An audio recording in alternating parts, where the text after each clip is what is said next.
pero me gustaría que la doctora Alejandra Barrios nos contara si lo único bueno que le puede pasar a este código electoral es que se hunda, como lo dijo abiertamente el vicepresidente Germán Vargas en su columna del periódico El Tiempo y como lo ratificó Juan Lozano también hoy.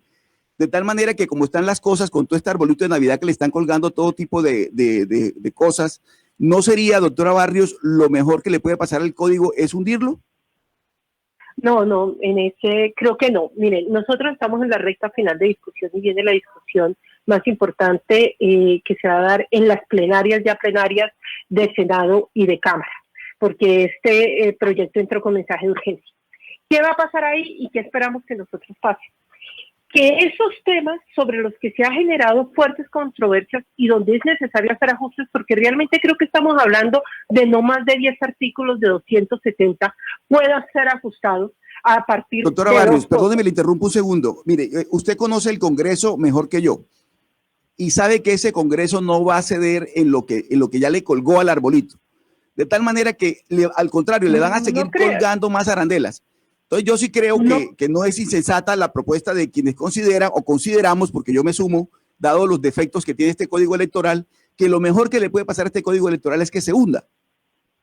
Pues mira, no creo que sea tan así porque el procurador ya envió una carta, es una carta de 17 páginas, pero lo que le está poniendo en cintura son 10 temas.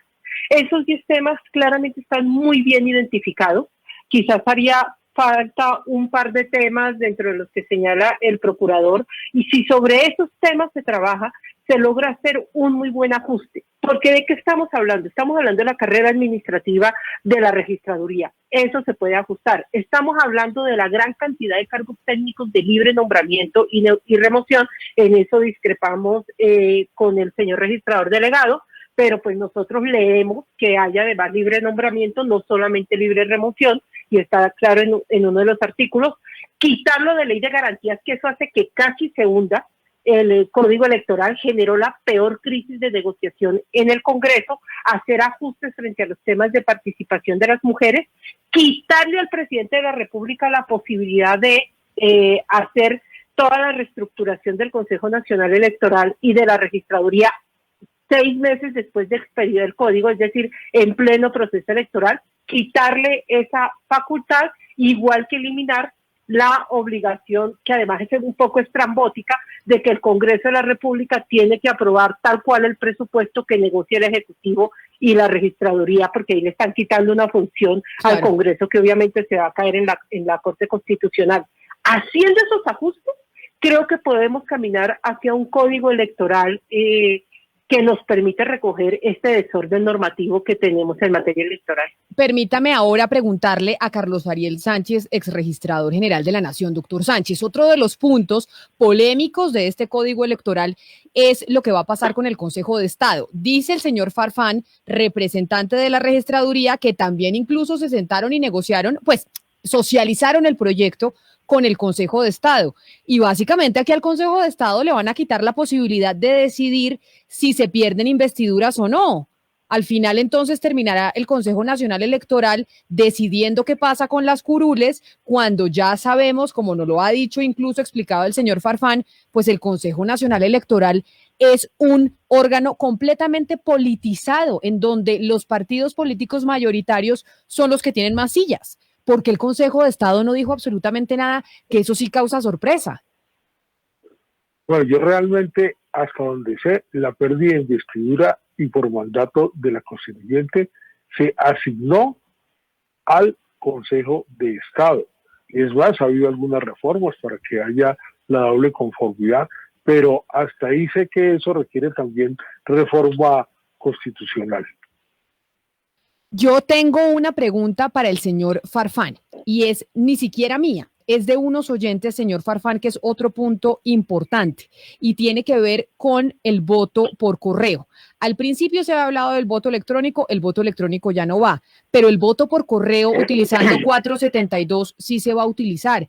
Y veíamos lo que pasaba y todo lo que sucedió en Estados Unidos con la elección de Joe Biden, las quejas de Donald Trump, etcétera, etcétera. Si aquí nada más movilizando unos votos en unas tulas que hoy en día se hace con nuestro actual código electoral, no termina siendo muy peligroso con un sistema de correos que no es el mejor, tener voto a distancia, voto por correo utilizando 472? Es lo que me pregunta un oyente, doctor Farfán. Estimada Camila, el proyecto nunca ha previsto el código postal por correo. Lo que prevé el código y cuando se radicó es mantener el actual voto manual o físico, el voto electrónico mixto que emite comprobante físico del voto, el voto electrónico remoto para los colombianos residentes en el exterior y el voto anticipado en los puestos de votación que defina la registraduría como un mecanismo que permita al país y a la sociedad afrontar una problemática como por ejemplo la pandemia, circunstancias impredecibles y que a través del voto anticipado se eviten las aglomeraciones en los puestos de votación. Pero por si no se hace por 472, entonces no, ¿cómo? No, entonces, ¿cómo se va a hacer el voto anticipado? ¿Es presencial o cómo va a funcionar? ¿No va a haber voto por correo? Nunca se previó así. Sería presencial y no se ha previsto por correo. Y el voto electrónico remoto sería exclusivamente para los colombianos residentes en el exterior que hoy en día no tienen una bajísima participación porque donde viven no hay puesto de votación y para poder votar tienen que incluso desplazarse a otro país. Esa es la pretensión, intentar integrar a la democracia a este bloque de ciudadanos que viven en el exterior. Pero doctor Farfán, entonces el voto anticipado, ¿cómo funcionaría dentro de Colombia? ¿Cómo está contemplado en el Código Electoral, en este que se está tramitando en el Congreso, ese voto anticipado si no es usando el correo? El voto anticipado sería presencial en los lugares o locales que determine la Registraduría Nacional del Estado Civil. Se deberían designar jurados de votación para cada día, si se hiciera 10 días. O sea, es decir, es aumentar la base de la registraduría, porque eso implicaría pues tener puestos de votación durante cuánto tiempo, tener gente ahí sentada con urnas, con papeles, ¿durante cuánto tiempo?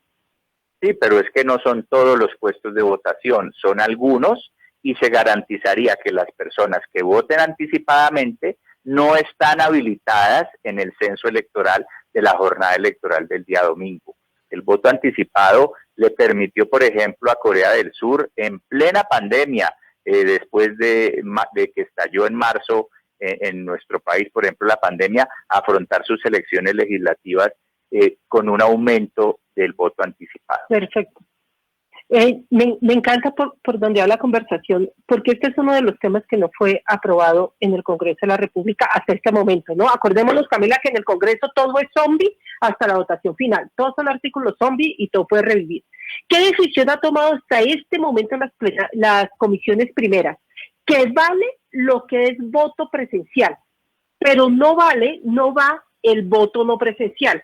¿Eso qué significa? Que en este momento no es posible hacer voto virtual ni hacer voto anticipado con las excepciones en el exterior. Hoy en Colombia hay voto anticipado en el exterior presencial, porque abrimos las urnas 8 días antes. En este momento, esto es lo que se ha aprobado. Pero como lo estaba señalando ahora el doctor Farfán, hay un parágrafo en la propuesta de Código Electoral que dice que los procesos no previstos en el código que tenga que ver con uso de medios tecnológicos podrán ser regulados por la misma registraduría.